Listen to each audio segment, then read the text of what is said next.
नमस्कार विद्यार्थी मित्रांनो, स्वागत आहे तुमच्या सर्वांचं विदर्भ IASच्या YouTube प्लॅटफॉर्मवरती। तर आज आपण इथे एक नवीन टॉपिक घेऊन आलोय विज्ञानाचा, जोच म्हणजे वनस्पतीचे वर्गीकरण। बघा, सायन्स मधला विज्ञानामधला सगळ्यात महत्त्वाचे म्हणजे दोन वर्गीकरण, ज्या वेळेस आयोग दरवेळेस या दोन टॉपिक्स वरती प्रश्न हा विचारतोच। तेच म्हणजे कुठलं, एक वनस्पती वर्गीकरण आणि एक प्राण्यांचं वर्गीकरण, म्हणजे प्लांट क्लासिफिकेशन आणि ॲनिमल क्लासिफिकेशन। हमखास दरवर्षी या पॉइंट्स वरती प्रश्न हा आयोग मात्र विचारतोच। तर सर्वात पूर्वी आपण सुरुवात करूया, वनस्पतीचं वर्गीकरण कोणी दिलं, कसं दिलं, ज्या वेळेस आयोगाने आपल्या या याच्यावरती क्वेश्चन हा जो आहे तो विचारल्यास गेलेला आहे। तर बघा, सुरुवात कसं करू, वनस्पतीच्या वर्गीकरणाची गरज आपल्याला काय। बघा, किंगडम म्हणजे ॲनिमल किंगडम, प्लांट किंगडम, हे सगळे जेव्हा आपण किंगडम्स पाहतो, यामधून सगळ्यात मोठा जो किंगडम आहे तो आहे ॲनिमल किंगडम। पण सेकंड लार्जेस्ट किंगडम जो आहे तो कुठला आहे, प्लांट किंगडम। तर बघा, इतक्या मोठ्या प्लांट किंगडम मधल्या इतक्या सगळ्या वनस्पतींचं जर का आपल्याला एका याच्यात वर्गीकरण करायचं आहे, तर त्यांना एका याच्यात बसवणं हे अति मात्र कठीण होतं।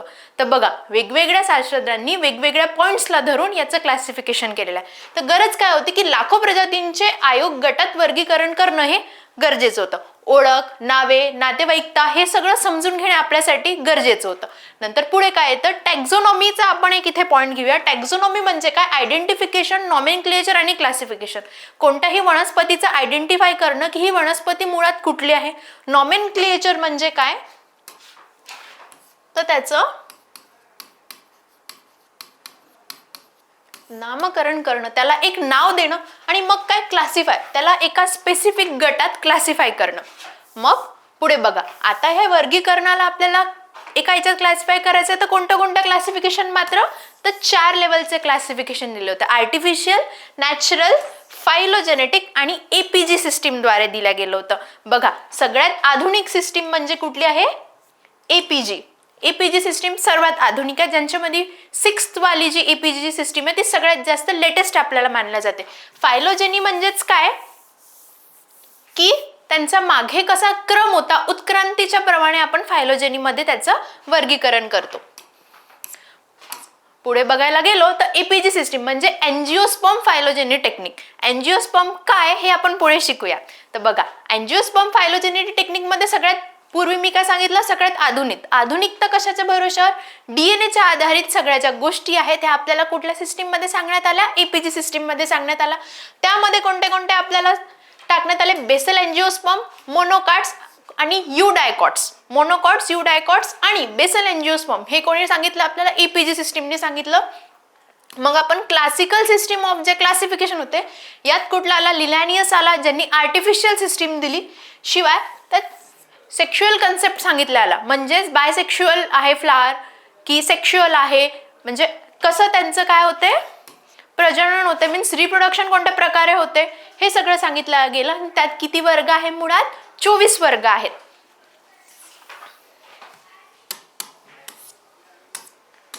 पुढे आपण घेऊया बेंथम आणि हुकरची सिस्टीम, ही सगळ्यात महत्वाची आहे,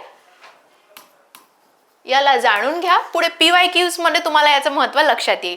सगळ्यात महत्त्वाचं, बेंथम आणि हुकरनी कुठली सिस्टीम दिली मित्रांनो, तर नॅचरल सिस्टीम दिली। नॅचरल सिस्टम ऑफ क्लासिफिकेशन मध्ये 202 इतक्या फॅमिलीज त्यांनी सांगितल्या, आणि सर्वाधिक वापरल्या जाणारी जी क्लासिफिकेशनची पद्धत आहे ही आहे नॅचरल सिस्टीम ऑफ क्लासिफिकेशन, आणि दिली कोणी आहे, बेंथम आणि हुकर यांनी। पुढे बघा, एंजल आणि पार्टलनी काय दिलं, इव्होल्युशनवर बेस दिलं, म्हणजेच कशावर बेस, उत्क्रांतीवरती बेस्ड आपल्याला एक सिस्टीम दिली। कोणी दिली, एंजल आणि पार्टलनी। ही सिस्टीम देताना त्यांनी काय केलं, मोनोकॉटिलिडी, डायकॉटिलिडी मध्ये त्याचं काय केलं, डिफरन्सिएशन केलं। मग कोणाला, हचिंग्सन, ज्यांनी काय केलं, फायलोजेनीच्या बेसिसवरती हे काम केलं। पुढे त्यांनी काय दिलं, वुडी प्रिमेटिव्ह, हिबॅशियस जे आहे, हर्बेशियस जे प्लांट आहे ते ॲडव्हान्स आहे, जे वुडी जे आहेत म्हणजे लाकडाप्रमाणे ज्यांचं आहे, जसं की एखादं कॉन्क्रीट ट्री जे आहे त्याला जर का आपण घेतलं ते वुडी प्रिमेटिव्ह मध्ये येतं। वुडी जे आहेत ते काय सांगितले, त्यांनी प्रिमिटिव्ह सांगितले, आणि ॲडव्हान्स ग्रुप त्यांनी कुठला सांगितला, हर्बॅशियस सांगितला। बघा, मग हचिंग्सन नंतर कुठला आला, तख्तजान आला। तख्तजानने काय सांगितलं की फायलोजेनिक जी आहे त्यांनी ॲडव्हान्स सिस्टीम वरती नेऊन ठेवली, म्हणजे DNA आणि मॉर्फोलॉजीला त्यांनी काय केलं, सोबत घेतलं। म्हणजेच DNA लाच कोणाची सोबत दिली त्यांनी, मॉर्फोलॉजीची।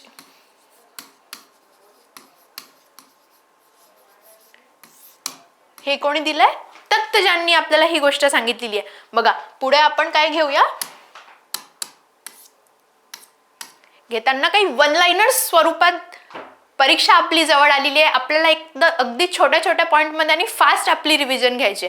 तर बघा यावरती प्रश्न यायचे अधिकृत चान्सेस असतात. म्हणून आपण काय करू की याचे काही वन लाइनर स्वरूपात मी इथे टाकलेले आहेत, ते आपण लगेच पाहून घेऊया.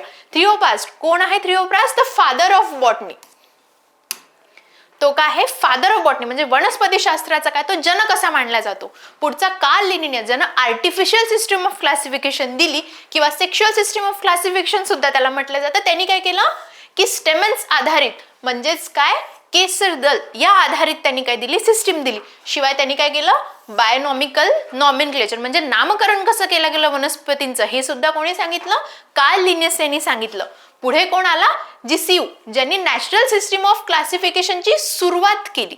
बघा प्रश्न नेहमी आयोग थोडासा ट्रिकी विचारायचं तुम्हाला काम करतं. इथे लक्षात ठेवा सुरुवात कोणी केली आणि दिली कोणी. आधी पण मी तुम्हाला सांगितलंय national system of classification he Bentham आणि हुकरद्वारे दिल्या गेलेली आहे. पण सुरुवात जर का तुम्हाला विचारल्या गेली की सुरुवात कोणी केली तर ती ज्युसी यांनी केली होती. सुरुवात मात्र त्यांनी केली होती पण दिली कोणी?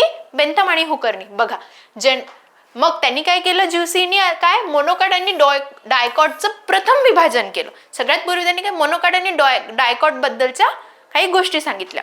मग जेव्हा बेंथम आणि हुकर आला यांनी काय केलं की पूर्ण नॅशनल सिस्टीम ऑफ क्लासिफिकेशन दिली. देताना त्यांनी काय केलं? एक पुस्तक लिहिलं. त्यामध्ये त्याचं नाव काय होतं? जेनेरा प्लॅन्टरम. त्यामध्ये त्यानं फॅनेरोग्राम्सचं काय केलं? वर्गीकरण आपल्याला दिलं. त्यात काय केलं? पॉलीपेटाली, गॅमोपेटाली, मोनोक्लेमाइडी या सगळ्या पद्धतीने त्याचं काय केलं? त्यांनी वर्गीकरण केलं. कोणाचं? फॅनेरोग्राम्सांचं.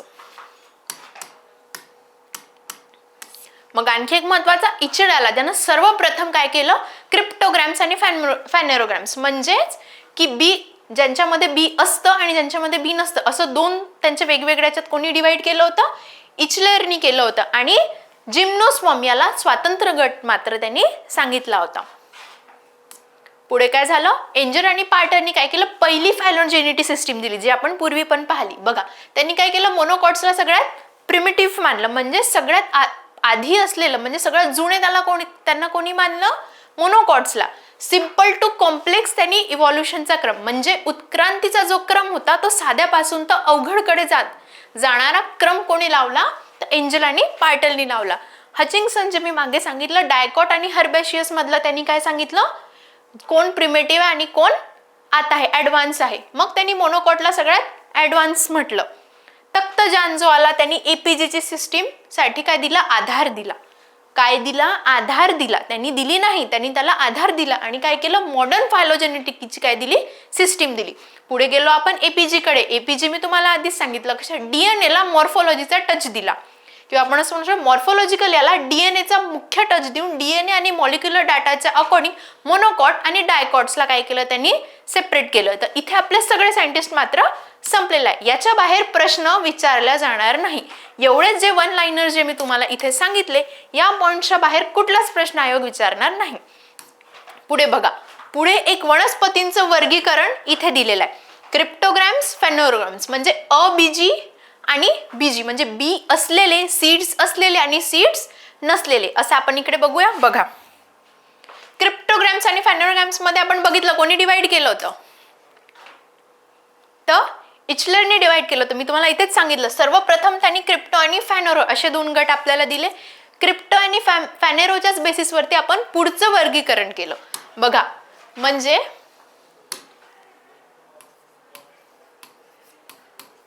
सीडलेस ज्याला आपण इंग्लिश मध्ये म्हणतो आणि सीडेड. सीडलेस आणि सीडेड अशा दोन्हीचं डिवायडेशन केलं. सगळ्यात पूर्वी आपण अबीजी वनस्पतींच्या याच्यात जाऊया. तर कुठले आले? शैवाल म्हणजेच अल्गी, शैवाळ म्हणजेच काय फंजाय मॉसेस आणि अबीजी विहिनीवंत म्हणजेच फॉन्स हे यामध्ये आले. शिवाय यामध्ये आणखी काय आहे? फंजाय आणि लायकेन्स हे आधीच असलं. हे फॉन्स कुठे? जिम्नोस्पर्म मध्ये नंतर ट्रान्सफर झाले. मुख्यतः हा चार्ट बघताना लक्षात ठेवा, क्रिप्टोग्राम्स मध्ये अल्गी, फंजाय आणि लायकेन्स घ्या.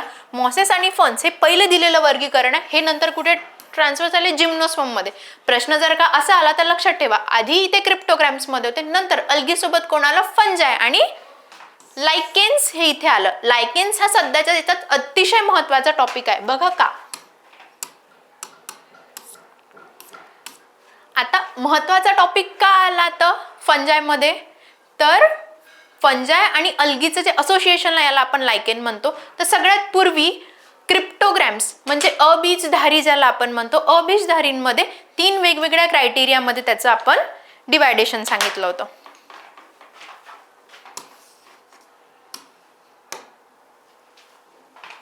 बघा इथे घेताना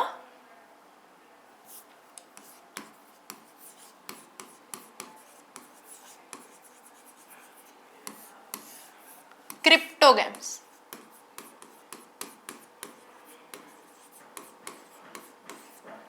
अबीजधारी असं घेतलं होतं. यामध्ये मुख्यतः काय केलं होतं, 3 याच्यात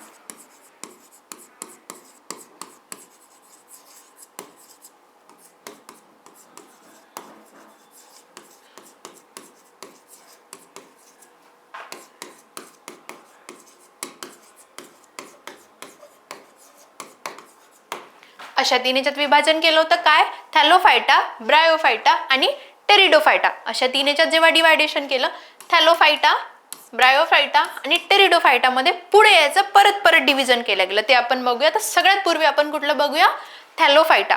बघा थॅलोफायटा मध्ये सगळ्यात पूर्वी काय आहे, अल्गी, फंजाय आणि लायकेन अशा 3 याच्याबद्दल आपल्याला सांगितलं गेलं होतं. सगळ्यात पूर्वी बघा, थॅलोफायटा म्हणजे नावच सांगतात, थॅलसला जुळलेले. आणखी काय, त्यांच्यात बीज ही निर्माण होत नाही. पुढचा पॉइंट म्हणते त्याला मुळे, पाने हे सगळे काहीच नसते, मुळं, पाने, खोड असं काहीच त्यांना नसते. शिवाय मुख्य गट कोणचा आहे त्यांचा, अल्गी म्हणजेच शैवाल. दुसरं काय, बुरशी म्हणजेच काय, फंजाय. तिसरं काय, लायकेन, जे मी तुम्हाला अत्यंत असं महत्वाचं सांगितलं. काय, लायकेन. बघा पुढचं, अल्गी काय म्हणते की पाण्यातील स्वपोषी वनस्पती म्हणजे जे नुसतं पाण्यात असते, त्यामध्ये क्लोरोफिल नसते. बघा काय असते त्यामध्ये, क्लोरोफिल असते. बघा क्लोरोफिल असण्याचं महत्वाचं काम काय, क्लोरोफिल आहे म्हणजे तो काय करत आहे, फोटोसिंथेसिस करत आहे.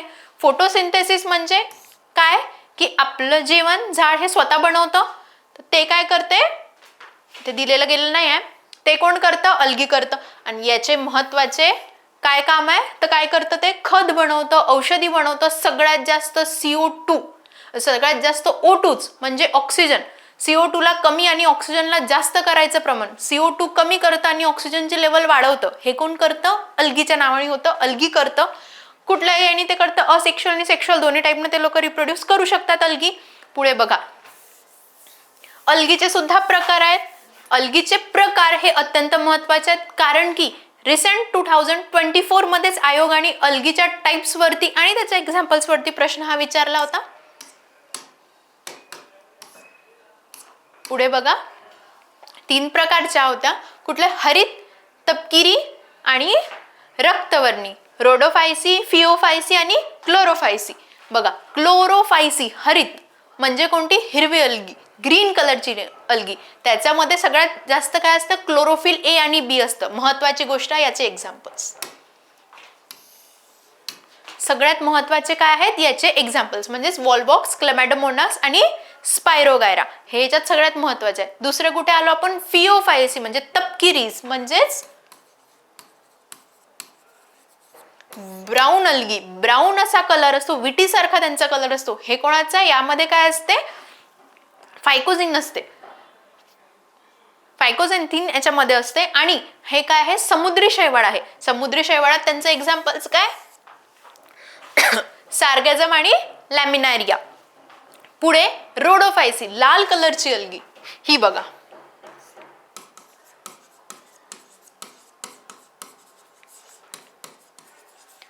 रोडोफायसी. रोडोफायसी काय, लाल कलरची अल्गी. आणि याचं हे काय आहे, याचे एक्झाम्पल्स काय आहेत, तर पॉलिसिफोनिया आणि जिलायडियम. काय, पॉलिसिफोनिया. बघा लक्षात ठेवायचं म्हणजे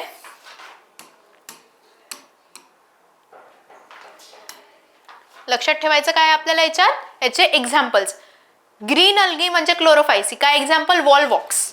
दुसरं काय क्लिमॅडोमोनास. तिसरं काय स्पायरोगॅरा. जेव्हा आपण खाली तपकिरी म्हणजेच ब्राऊन अल्गीवरती येतो त्याचं महत्वाचं एक्झाम्पल काय, सॅरगॅझम आणि लॅमिनारिया. तिसरा आपण येतो रोडोफायसी म्हणजे रेड कलरची अल्गी, यावर आपण काय येतो पॉलिसिफोनिया आणि लॅमिनारिया असे आहे त्याचे एक्झाम्पल. पॉलिसिफोनिया आणि जिलिडियम. ठीक आहे, हे आहे त्याचे मुख्य एक्झाम्पल्स आणि हे एक्झाम्पल लक्षात ठेवणं मात्र गरजेचं आहे. पुढे आपण जातो फंजाय म्हणजेच बुरशीकडे. तर बुरशी काय म्हणते, तर बुरशीमध्ये क्लोरोफिल नसते. रिप्रोडक्शन यांना करायचं तर हे स्पोर्सद्वारे यांचं रिप्रोडक्शन करत असतात. महत्वाची जर का आहे तर काय याचे एक्झाम्पल, परत ईस्ट झालं, रायझोपस झालं आणि मशरूम झालं, हे याचे महत्वाचे एक्झाम्पल्स आहेत. पुढे लायकेनवरती प्रश्न यायचे यावेळेस चान्सेस जास्ती वाटत आहे, कारण की शैवाल आणि बुरशी याचे सहजीवन म्हणजेच काय, ज्याला आपण इंग्लिशमध्ये सिम्बायोटिक असोसिएशन असं म्हणतो. तर सिम्बायोटिक असोसिएशन अल्गे आणि फंजायचं कोण आहे, तर ते लायकेन आहे. यामध्ये ही गोष्ट अतिशय महत्वाची आहे. सिम्बायोटिक असोसिएशन अल्गे आणि फंजायचं जर का आपल्याला लक्षात घ्यायचं ते कुठलं आहे, तर लायकेन आहे. याचे 3 मुख्यतः प्रकार आहेत, क्रुक्टोज, फॉलिओज आणि फ्रुक्टोज. आणि याचे उपयोग काय आहे, डाईसाठी, औषधीसाठी, काही सुगंधित द्रव्य बनवण्यासाठी काय होतं, लायकेनचा यूज होतो. फक्त प्रश्न कसा येऊ शकतो की अल्गी आणि फंजाय मधलं असलेलं सिम्बायोटिक असोसिएशन कोण देतं, तर ते कोण देतं, अल्गी देतं, सॉरी लायकेन देतं. हे तुम्हाला लक्षात ठेवायचं काय, अल्गी आणि फंजायचं सिम्बायोटिक असोसिएशन. मग आपण येतो ब्रायोफायटाकडे. ब्रायोफायटा काय म्हणतं की ब्रायोफायटा काय, भूमीय पण पाण्यावर अवलंबून, ॲम्फिबियन्स ऑफ प्लांट किंगडम यांना म्हटलं जातं. हा प्रश्न आयोगाने विचारलेला आहे. ॲम्फिबियन्स ऑफ प्लांट किंगडम कोण आहे, तर ते आहेत ब्रायोफायटा. जे खरे त्यांना काही मुळं नसतात, पानं नसतात, त्यांची खोड नसते, शिवाय त्याला काय असते, रायझॉइड्स नावाचा प्रकार असते. आणि गॅमेटोफाइट हे काय, त्यांचं प्रमुख सेक्शुअल रिप्रोडक्शनचं प्रमुख जे कोणतं ऑर्गन आहे ते काय, त्यांचं गॅमेटोफाइट्सद्वारे ते होतात. बघा एक्झाम्पल काय, रिक्शिया, मार्किन्शिया आणि फ्युनेरिया. मार्किन्शियामध्ये जिमा कप नावाचा एक प्रकार असतो. बघा इथे मार्किन्शिया तुम्हाला दिसतोय, इथे यांना जिम्मा कप असतात, त्याच्यामध्ये जे जिमी असतात त्यांनी हे लोक हे काय करतात, रिप्रोड्यूस करतात. महत्वाचे आहेत हे एक्झाम्पल्स. बघा ब्रायोफायटा असो, टेरिडो असो, अल्गी असो, पुढे एंजिओस्पर्म असो, जिम्नोस्पर्म असो, महत्वाची गोष्ट काय आहे यामध्ये असलेले एक्झाम्पल्स. पुढे आपण गेलो तर टेरिडोफायटावरती येतो. टेरिडोफायटांचे वैशिष्ट्य काय, खऱ्या, मुळे, खोड आणि पाणी. का बरं, आता बघा उत्क्रांती कशी होत गेली, अल्गीला होते का खरे, नाही. ब्रायोफायटामध्ये खऱ्या, मूळ, पाने, खोड आले का, नाही आले. पण टेरिडोफायटा जसं आपण पुढे गेलो म्हणजे खरे पाने सुद्धा आले, खोड सुद्धा आली आणि काय सुद्धा आले, मुळे सुद्धा आले, म्हणजे रूट्स, स्टेम अँड लीव्स असं आपण इथे धरूया. इथे वॅस्क्युलर सिस्टीम डेव्हलप झाली म्हणजे झायलम आणि फ्लोएम हे इथे आले, म्हणजे पाण्याचं वहन आणि खाण्यापिण्याचं अन्न वस्तूचं जे वहन आहे ते कशाद्वारे व्हायला लागलं, वॅस्क्युलर सिस्टीमद्वारे व्हायला लागलं, म्हणजेच काय झायलम आणि फ्लोएमद्वारे व्हायला लागलं. पुढे यांचा प्रमुख कोण आहे, स्पोरोफाइट. आणि परत महत्वाची गोष्ट काय, एक्झाम्पल सिनेजेनेला, इक्विसिटम आणि पिट्रेसिस. पिट्रेस पेक्षा महत्वाचं आहे सिलेजेनेला आणि इक्विसिटम, हे एक्झाम्पल्स विचारल्या जातात. आणखी एक यामध्ये महत्वाची गोष्ट म्हणजे हे काय आहे, सीडलेस आहेत, यामध्ये बीज हे नसते. बघा पुढे येऊया आपण फॅनेरोगॅम्स कडे. क्रिप्टोग्रॅम्स म्हणजेच काय, जिथे आपण पाहिले होते क्रिप्टोगॅम्स मध्ये आपण काय घेतलं, ते थॅलोफायटा, ब्रायोफायटा आणि टेरिडोफायटा. बघा यांना आपण आता काय घेऊ, फेनेरोगॅम्स घेऊ. फेनेरोगॅम्स मध्ये काय, जिम्नोस्पर्म आणि एंजिओस्पर्म. आता बघा जिम्नोस्पर्म्स आणि एंजिओस्पर्म एक दुसऱ्यापेक्षा कसे वेगळे आहेत आपण ते घेऊया. फेनेरोगॅम्स काय आहेत की ज्यामध्ये मुळे पण यायला लागली, पाने पण खरे आहेत आणि स्टेम पण आली, पण याच्यामध्ये दोन याच्यात काय केलं गेलं, यांचे डिव्हिजन केलं गेलं. तर तर पहिलं आहे याच्यातलं जिम्नोस्पर्म. तर जिम्नोस्पर्मचे मात्र वैशिष्ट्य काय, तर वैशिष्ट्य काय, उघडी बीजे म्हणजे फळांमध्ये नसतात, ओपन सीड आहेत त्या, आणि सुईसारखे पाने असतात, म्हणजे काय, पॉइंटेड लीव्स असतात. तुम्हाला इथे दिसतच आहे. हा थुजा आहे, पोडोकार्पस, याचे तुम्ही लीव्स बघू शकता. पोडोकार्पसचे तुम्ही लीव्स बघा कशासारखे, निडल सारखे आहेत बघा. झॅमिया झालं बघा. महत्वाचं अजून आहे जिंको बायलोबा, जो मी इथे दिलेला आहे, जिंको बायलोबा.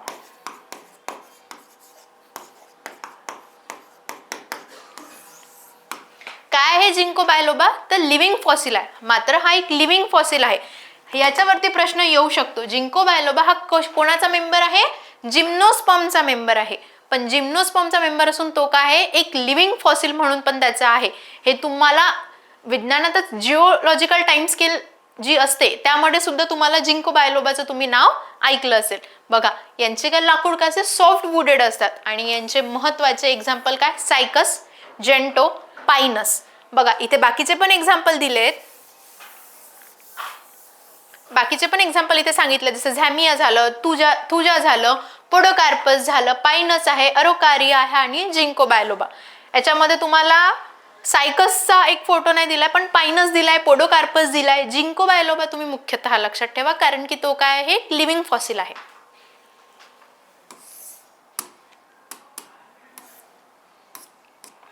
पुढे आपण आलो आता मुख्यतः सर्वात मोठा ग्रुप, सगळ्यात मोठा ग्रुप म्हणजे एंजिओस्पर्म. इथे काय खरे मुळे पण आहेत, खोड पण आहे, पाने पण आहेत, आणि इथे क्लोज सीडेड सिस्टम आहे. आणि इथे काय आहे, फुले, पाने, ह्या सगळे इथे फ्लावरिंग जर का आपण काही म्हटलं तर ते काय, इथे बघायचं एक्झाम्पल सनफ्लावर बघ, रोज झाले, सनफ्लावर झाले, ऍपल ट्री झालं, वीट झालं, मॅरीगोल्ड झालं, हे सगळे कशाचे एक्झाम्पल झाले, मात्र एंजिओस्पर्मचे.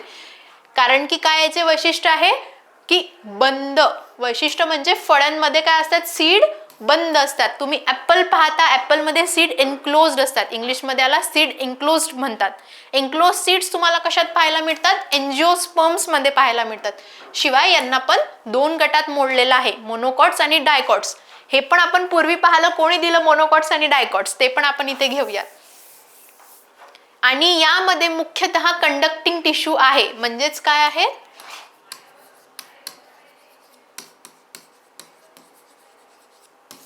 झायलम आणि फ्लेम यामध्ये दिलेले आहेत. त्यांना काय इथे कंडक्टिंग टिश्यू म्हटलं, म्हणजे वॉटर आणि फूडचं कंडक्शन इथे काय आहे, विकसित आहे ती, म्हणजे वेल डेव्हलप्ड वॅस्क्युलर सिस्टीम किंवा कंडक्टिंग टिश्यू जे असते, म्हणजे झायलम आणि आपले फ्लेम दोघंही काय आहेत, वेल डेव्हलप्ड आहेत. कारण की बघा आपण उत्क्रांतीनुसार जर का गेलो तर आपण काय, क्रिप्टोग्रॅम्स मग फॅनेरोग्रॅम्स घेतले, सगळ्यात पूर्वी अल्गीला ठेवला आपण, थॅलोफाइट्स मध्ये आपण गेलो, मग आपण ब्रायोफाइट मध्ये आलो, मग टेरिडोफाइट मध्ये गेलो, मग जिम्नो आणि मग एनजीओ. जर का एनजीओ मग काय झाला, आपला सगळ्यात विकसित प्रकार झाला, खालून वरती आपण गेलो असं समजायचं. म्हणजेच काय, थॅलोफायटा, ब्रायोफायटा, टेरिडोफायटा, जिम्नोस्पर्म आणि मग एंजिओस्पर्म, असा याचा क्रम आपण लक्षात ठेवायचा. एंजिओस्पर्म मध्ये घेताना दोन गटांमध्ये याचं डिव्हिजन झालं. डिव्हिजन दोन गटांमध्ये झालं, मोनोकॉट आणि डायकॉट. तर मग यामध्ये असलेला डिफरन्स कोणता, तर बघा तुम्हाला इमेज असंच सांगते. सीड म्हणजे जे बी आहेत, बियांमध्ये काय झालं, सिंगल वन कॉटेलिडॉन, एकच कॉटेलिडॉन आहे, आणि टू कॉटेलिडॉन असले तर त्याला काय म्हणतो, डायकॉट. नावच सांगतं डायकॉट, डाय म्हणजे टू, मोनो म्हणजे वन, म्हणजे डायकॉट आणि मोनोकॉट झाले. म्हणजेच मोनोकॉट मध्ये किती कॉटेलिडॉन असतील, वन कॉटेलिडॉन. डायकॉट मध्ये किती कॉटेलिडॉन असतील, टू कॉटेलिडॉन. पुढे गेलो तर fibrous root system, root system वरती आलो आपण. तर फायब्रस जर का किंवा फिब्रस जर का रूट सिस्टीम तुम्ही पाहिली ती मोनोकॉटची झाली. टॅप रूट सिस्टीम जर का तुम्ही गेले तर ती डायकॉटची झाली. परत आणखी एक डिफरन्स आहे आपल्याकडे, फ्लावर्स, पेटल्स हॅव पेटल इन मल्टिपल्स ऑफ 3. 3च्या 3, 6, 9 अशा याच्या पेटल्स असतात. बघा इथे किती आहेत, 6. 3च्या मल्टिपल मध्ये जर का त्याचे पेटल्स असल्या तर ते काय झालं, मोनोकॉट झालं. 4 किंवा 5, इन शॉर्ट आपण 4 किंवा 5 असे जर का असले, बघा इथे किती आहेत, 5 आहेत. तर 5, 4, 5 असे जर का असले पेटल्स तर हे कोण करतं, डायकॉटचं कॅरेक्टर झालं. मग लीफ नॅरो आणि parallel venation, parallel venation parallel एक सारखं जर का व्हेनेशन असलं तर ते कोणाचे कॅरेक्टरचे आहे? मोनोकॉटचे. पामेट किंवा नेट लाईक वेन्स जर का असलं असं जर का आपण समजू, म्हणजेच काय? हिबिस्कस. हिबिस्कस कशाचं येईल? हिबिस्कस तुम्ही एक्झाम्पल घेऊ शकता. पाल्मेट वगैरे लिव्स पाहिलात ते कशामध्ये येतील? डायकॉट मध्ये येतील. पुढे आपण गेलो स्कॅटर्ड व्हॅस्क्युलर बंडल्स आणि रिंग्ड. स्कॅटर्ड जर का व्हॅस्क्युलर बंडल्स असले तर हे कोणाचं? मोनोकॉटचं. पण विकसित काय झालं? मोनोकॉट्स आले, मग डायकॉट्स आले. बघा, मोनोकॉट्स मध्ये स्कॅटर्ड झाले, पण डायकॉट्स मध्ये ते काय झाले? रिंग झाले. म्हणजे काय? बरोबर अरेंज झाली, एक रिंग अरेंज झाली. जर का आपण पुढे त्याचं आपण कटिंग जर का केली, मायक्रोस्कोप खाली जर का आपण म्हणजे पाहायला त्याची अॅनाटॉमी जर का आपण स्टडी केली तर आपल्याला त्यांची व्हॅस्क्युलर सिस्टीम कशी दिसेल? रिंग्ड दिसेल. मग आपण पोलन ग्रेन्स वरती आलो. एक पोर आणि फरो असं जर का असलं तर इट इज मोनोकॉट, आणि 3 पोर्स आणि फरोज जर का असले ते काय झाले? डायकॉट. बघा, तुम्हाला जर का बाहेरून बघून जर का मोनोकॉट किंवा डायकॉट ठरवायचं आहे, दुसरीची फिजिओलॉजी पाहून, तर हे 3 आहेत तुम्हाला. या 3 बेसिस वरती करू शकता. पण तुम्ही जर का त्याचं अॅनाटॉमिकल स्टडी केलं तर अॅनाटॉमिकल स्टडी करताना जर का तुम्हाला मोनोकॉट आणि डायकॉट समजायचे आहेत तर तुम्ही कुठे जाल? तर व्हॅस्क्युलर बंडल्स आणि पोलन ग्रेन्स तुम्हाला पाहायला मिळतील. तुम्ही अॅनाटॉमिकल स्टडी केला तर तुम्ही यावरती लक्ष द्या. जर का स्कॅटर्ड असलं तर मोनोकॉट आणि रिंग्ड असलं तर डायकॉट. शिवाय पोर, सिंगल पोर असला आणि एक फरो असला तर तो झाला मोनोकॉट, किंवा 3 पोर्स आणि फरो असला तर तो काय झाला? डायकॉट झाला. बघा, याच्यात आपण एकदम अतिशय महत्वाच्या पॉइंट्सनी इथे केला, आणि आपण इथे तर थोडंसं फिल आउट करूया. डू नॉट मेक सीड्स म्हणजेच काय झाले ते?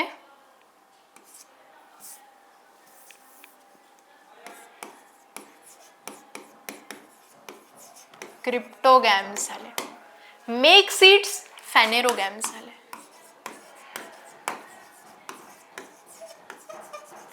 फॅनेरोगॅम्स उरकून घेऊया. आताच झालं, फॅनेरोगॅम्सनी सीड्स बनवले. नो फ्लावर्स, फुले नसतील, काय झाले? जिम्नोस्पर्म. महत्वाचा भाग काय झाला? कोनिफरेल्स.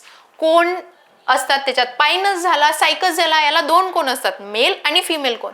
मग ज्यांना फुलं असतात ते कोण आले? एंजिओस्पर्म आले. एक्झाम्पल इथे सनफ्लावर दिलेला आहे. आपण हिबिस्कस सुद्धा घेतलं होतं. पुढे आपण त्याच्या आता मागून पुढे थोडंसं आलो होतो. डोंट मेक सीड्स म्हणजे जे सीड्स नाही बनवत, अबीजधारी आपण ज्यांना म्हणतो ते काय? Cryptogams. Has no true stems or leaves. मग काय झालं? There is no stems, no structure. कोणताच स्ट्रक्चर त्यामध्ये नाही आहे. थॅलोफाइट्स आहे, अगदी थॅलसला लागलेले आहेत, त्यांना कोणतंच स्ट्रक्चर नाही आहे. शिवाय त्यांचं डिफरन्सिएशनच झालं नाही स्टेम रूट मध्ये, लिव्स मध्ये. ते कोणते आले? अल्गी आले. पुढे आपण फर्न्स मध्ये गेलो तर ते कोणते आले? मॉसेस वगैरे आले.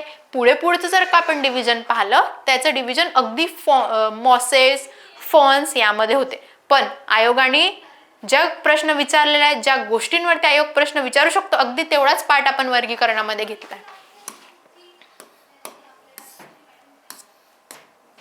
पुढे बघा, थॅलोफाइट्स आपण एक ओव्हरव्ह्यू सारखं आपण काय घेऊया, थोडंसं आपण फक्त एक तुम्हाला लक्षात यायला की कोणते कोणते पार्ट्स आहेत ते आपण इथे परत एकदा चार्टच्या माध्यमातून लक्षात घेऊया.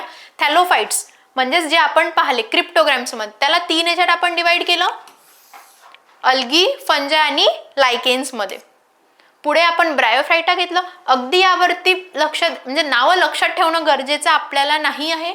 एक्झामच्या पॉइंट ऑफ व्ह्यूने जे महत्वाचं आहे तेच मी घेत आहे. मग ब्रायोफायटा मध्ये आपण 3 क्लासेस परत टाकले होते, हिपॅटोकोप्सिडा, अँथेरोसेरोप्सिडा आणि ब्रायोप्सिडा. हे याचे 3 वेगवेगळे सब क्लासेस होते. शिवाय तसंच काय झालं की टेरिडोफायटा मध्ये सुद्धा 3 आले, सायलोफायटा, लायकोफायटा, सिप्नोफायटा आणि पेट्रोफायटा.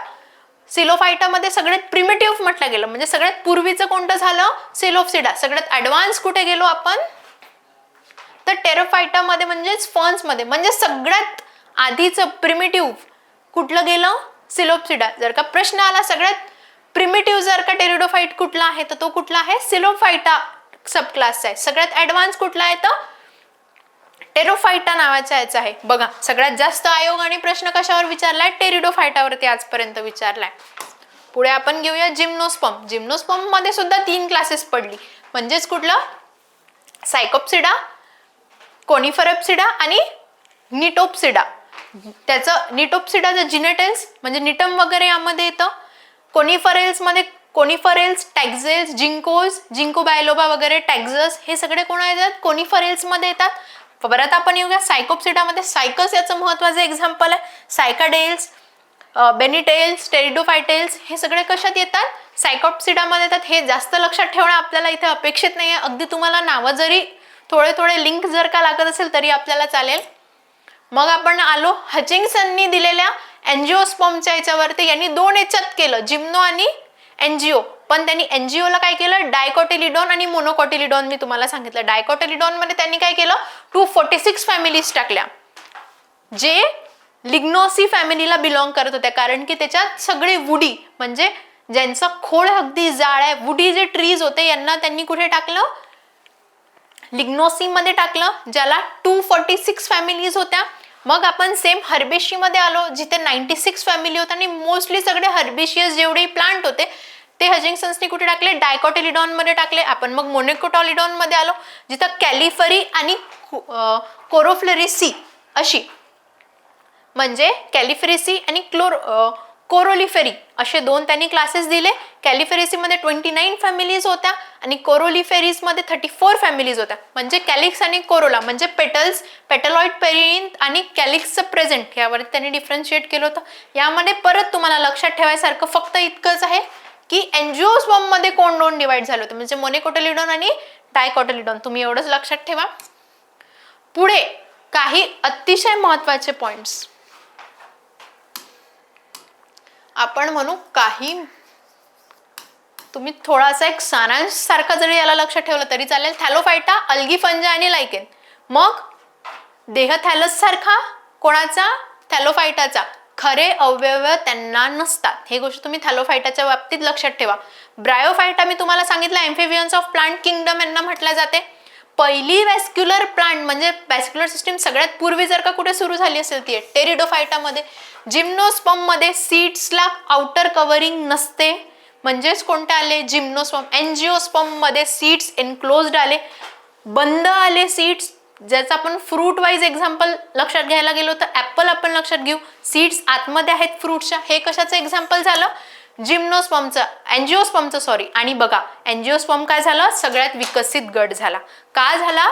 कारण की आपण त्याला डिव्हिजन करत गेलो. वॅस्क्युलर सिस्टीम अगदी पूर्ण होती, त्यामध्ये सीड्स पण एनक्लोज्ड होते, म्हणून ती काय झाली की सगळ्यात ऍडव्हान्स सिस्टीम आपल्यामध्ये मानल्या गेली. परत तुम्हाला कन्वर्ट जर लक्षात ठेवायचं असेल तर लक्षात ठेवा. क्लोरोफायसी, अल्गीमध्ये गेलं तर क्लोरोफायसी, फिओफायसी आणि रोडोफायसी हे येतात. ते कोणाचे आहेत? क्रिप्टोग्रॅम्स. क्रिप्टोग्रॅम्स मध्ये 3, अल्गी, फंजाय आणि लायकेन. अल्गी मध्ये 3, रोडोफायसी, क्लोरोफायसी आणि फिओफायसी. फंजाय तुम्ही लक्षात ठेवा, लायकेन तुम्ही असोसिएशन आहे अल्गी आणि फंजायचं असं लक्षात ठेवा. तुम्हाला जर का जिम्नोस्पर्मच्या बाबतीत घ्यायचं आहे, जिम्नोस्पर्म मध्ये नेकेड सीड्स असतात, एवढं मात्र तुम्ही लक्षात ठेवा. मग तुम्हाला एंजिओस्पर्म मध्ये जायचं तर एन्क्लोज सीड्स असतात, बंद सीड्स असतात, हे तुम्ही लक्षात ठेवा. ब्रायोफायटामध्ये तुम्हाला जायचं आहे तर लक्षात ठेवा एम्फिबियन्स ऑफ प्लांट किंगडम आहेत. आणि टेरिडोफायटामध्ये आहे की पहिली वॅस्क्युलर सिस्टीम तिथे दिल्या गेली. सगळ्यांच्या या 4-5 बाबतीत तुम्ही एक जरी ही गोष्ट लक्षात आज इथे ठेवू शकले तरी तुम्हाला अगदी महत्वाचं आहे. याच्या बाहेर तुम्हाला प्रश्न मात्र इथे पाहायला मिळणार नाही.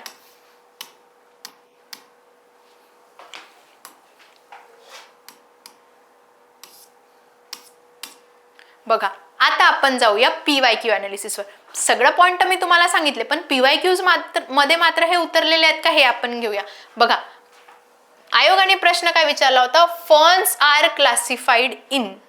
फर्न्स कशात क्लासिफाय केल्या गेले?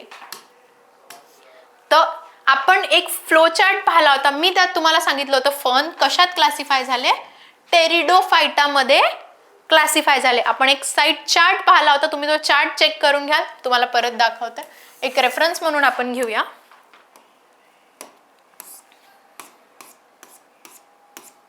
बघा इथे फर्न्स कशात क्लासिफाईड गेले ते आयोगाने प्रश्न विचारला, तर कशात? टेरिडोफायटामध्ये फर्न्स आले होते जे अगदी ऍडव्हान्स आहेत.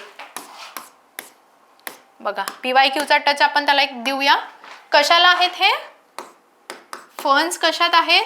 टेरिडोफायटामध्ये आहेत आणि ते काय आहे? ॲडव्हान्स्ड आहेत. सर्वात काय आहे? ॲडव्हान्स आहेत.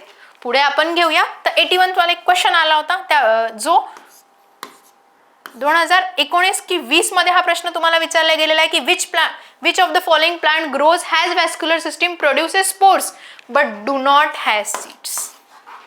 बघा थोडासा ट्रिकी प्रश्न या बाबतीत गेला होता. काय आहे की व्हॅस्क्युलर सिस्टीम पण आहे, शिवाय काय आहे? स्पोर्स पण प्रोड्यूस करतं, पण सीड मात्र इथे नाहीत. तर याचं करेक्ट आन्सर काय होतं?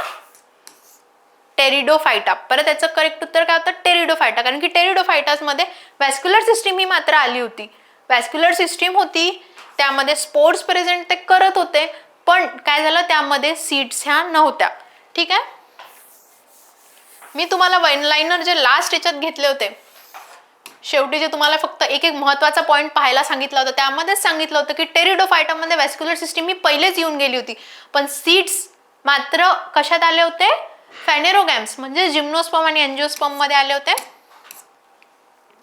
म्हणून याचं आन्सर काय आलं होतं? टेरिडोफाइट्स आलं होतं. पुढे आपण गेलो होतो की शैवाल आणि बुरशी समावेश खालीलपैकी कोणता गट असतो? म्हणजे अल्गी आणि फंजा असलेला कोणता गट आहे? मी पहिलेच सांगितलं. आपण कशात डिवायडेड केलं? क्रिप्टोगॅम्स आणि फॅनेरोगॅम्स मध्ये आपण गेलो. क्रिप्टोगॅम्स मध्ये आपण 3 काय घेतलं होतं? थॅलोफायटा, ब्रायोफायटा आणि टेरिडोफायटा. सगळ्यात पहिलं जे होतं थॅलोफायटा, त्याला आपण कशात दोन्हीच्या डिवाइड केलं होतं? अल्गी आणि फंजाय मध्ये, आणि त्यांचं सिम्बायोटिक असोसिएशन लायकेन मध्ये. म्हणून याचं उत्तर काय झालं होतं? थॅलोफायटा. कारण की थॅलोफायटाचे 3 डिव्हिजन आपण पाहिले होते, अल्गी, फंजाय आणि लायकेन. मग आपण आणखी एका प्रश्न इथे घेऊया की who discovered the natural system of classification. व्हिडिओच्या स्टार्टिंगलाच आपण टॉपिकच्या सुरुवातीलाच आपण ह्या गोष्टी घेतल्या होत्या. तर कोण होता तो ज्यांनी नॅचरल सिस्टीम ऑफ क्लासिफिकेशन दिली? तो मात्र होता बेंथम आणि हुकर. बेंथम आणि हुकरनी काय केली होती? नॅचरल सिस्टीम ऑफ क्लासिफिकेशन आपल्याला दिली होती. पुढे जाताना बघा परत प्लांट्स, इथे परत एकदा तो प्रश्न रिपीट झालेला आहे. आयोगाने दोनदा एकच प्रश्न विचारला, 2 वेगवेगळ्या वर्षी. काय? Who propose the natural system of classification. लक्षात ठेवा कोण होता तो? बेंथम आणि हुकर होता. मग आपण पुढचा वरचा प्रश्न घेऊया. Plants whose seeds are naked are classified in which group. परत मी सांगते तुम्हाला, परत आपण लास्टला जे 4 वन लाइनर घेतले, आयोगाने मात्र प्रश्न कशातून विचारला? त्याच्यातूनच. बघा नेकेड सीड्स काय सांगितलं होतं मी तुम्हाला? जिम्नोस्पर्म. आला त्यावरती प्रश्न, काय होता? जिम्नोस्पर्म. ठीक आहे. जे वन लाइनर्स मी तुम्हाला पहिले सायंटिस्टचे दिले ते पण तुम्ही मात्र लक्षात घ्या, आणि नंतर शेवटी जे मी तुम्हाला फ्लो चार्टच्या नंतर जे पॉईंट सांगितले, एक एक पॉईंट जरी तुम्ही लक्षात त्यामधून ठेवू शकले तरी तुमचा PYQ त्यामध्ये कव्हर होतो. मग आपण आलो पुढच्या प्रश्नावर की एम्फिबियन्स ऑफ प्लांट किंगडम. परत आपण आपल्या वन लाइनर वर जाऊ. मी काय सांगितलं होतं? Who is amphibians of plant kingdom. घ्यायचा का रेफरन्स? बघा कोण आहे amphibians of plant kingdom? Bryophyta.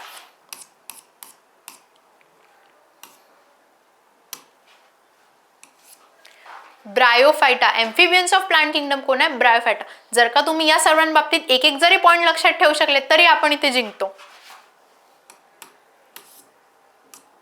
मग आलो आपण 2024 ला मात्र हा प्रश्न विचारला गेला. आतापर्यंत ब्रायोफाइट, टेरिडोफाइट सिंपल गोष्टीवर आलं, पण 2024 ला आयोगाने विचारताना काय केलं? अल्गीला आणखी थोडं डीप मध्ये घेतलं. म्हणजे अल्गीच्या टाइप्स वरती प्रश्न विचारला गेला होता. आणि मी तुम्हाला सांगताना वारंवार एक गोष्ट सांगितलेली आहे की भर मात्र याच्या एक्झाम्पल्सवर द्या, कारण की एक्झाम्पल मध्ये आयोग आपल्याला ट्रिकी क्वेश्चन्स टाकू शकतं, कन्फ्युजिंग आपण होऊ शकतो, म्हणून आयोग एक्झाम्पल्सवर जास्त भर देईल, जसा आयोगाने 2024 मध्ये दिला.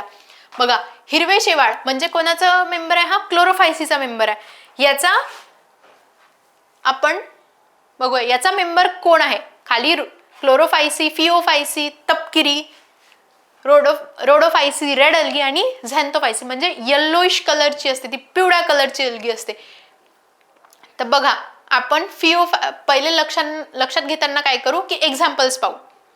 तर तपकिरी शेवाळचं काय एक्झाम्पल आहे? स्पायरोगायरा. मग पिवळे शेवाळाचं काय एक्झाम्पल आहे? सॅरगॅझम. हिरवे शेवाळ कुठला आहे? पॉलिसिफोनिया. आणि लाल शेवाळ कुठला आहे? बेट्रेडियम. ठीक आहे, याचा रेफरन्स आपण पहिले दिलेला आहे, म्हणजेच ऑप्शन नंबर 4 याचं अगदी बरोबर आहे. याचा रेफरन्स आपल्याला घ्यायचा असेल तर आपल्याला थोडंसं पुढे मात्र जावं लागेल.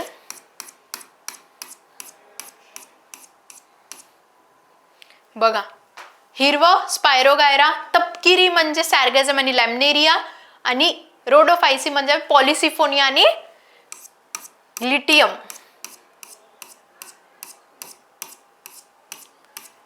तर परत मी सांगितलं त्यावरच प्रश्न आला तर मात्र लक्षात घ्या, या व्हिडिओला जर का तुम्ही पूर्ण पाहिलं तर वनस्पतीचं वर्गीकरण तुमचं अगदी इथे पूर्ण संपून जाईल. या व्हिडिओच्या बाहेर प्रश्न जाणार नाही, कारण की आयोगाने जितकेही टॉपिक्स महत्त्वाचे मागच्या वर्षीच्या प्रमाणे ट्रेंडच्या नुसार PYQच्या नुसार आपण हा लेक्चर इथे घेतलाय, आणि या लेक्चरच्या बाहेर मात्र कुठेच प्रश्न जाणार नाही. आणखी एक बातमी म्हणजे विदर्भ आयएसने यापूर्वी सुद्धा एक टेस्ट सिरीज लॉन्च केली होती, आणि विदर्भ आयएस यावेळेस सुद्धा तुमच्यासाठी एक टेस्ट सिरीज घेऊन आलाय. या टेस्ट सिरीजचे मात्र 2 जे पेपर्स आहेत हे सुरू झालेले आहेत. 2 नोव्हेंबर पासूनच ही आपली सिरीज सुरू झाली होती. 2 पेपर झालेले आहे. जे पण इच्छुक विद्यार्थी आहेत त्यांनी पुढच्या पेपरसाठी सुद्धा आपण इथे अप्लाय करू शकता. जरी तुम्ही आता ही टेस्ट सिरीज घेतली तरी तुम्हाला जे 2 पेपर झालेले आहेत त्यांचं प्रिंटेड एक्सप्लेनेशन आणि पेपर हा प्रोव्हाइड करण्यात येईल. ज्यांना पण याबद्दल आणखी माहिती पाहिजे त्यांनी विदर्भ आयएसच्या कॉन्टॅक्ट नंबरवरती कॉन्टॅक्ट करा आणि लवकरात लवकर ही टेस्ट सिरीज घ्या. थँक्यू.